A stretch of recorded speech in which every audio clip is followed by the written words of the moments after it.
Hello everybody, welcome back. Today as well we have got you another video. In this video I'll show you how you can use a ChatGPT in Google Sheets. But before that, please do make sure to like our video, subscribe our channel, and yes, without any further delay, let's get started. For that purpose, there are some simple steps. Make sure to watch carefully and follow through.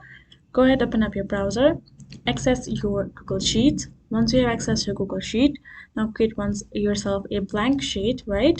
And here in this section, if you look up, you will find plenty of options. From there, go ahead, tap on this option of extensions, and now you will find this option of add-ons. Tap on add-ons and tap on get add-ons. Now from over here, you have plenty of add-ons to use.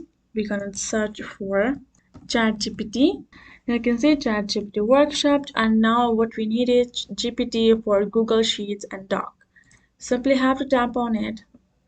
And now tap on install. Once it has been installed perfectly, this will be added as an extension in your Google Sheet. You don't have to access both of them differently in the in different windows.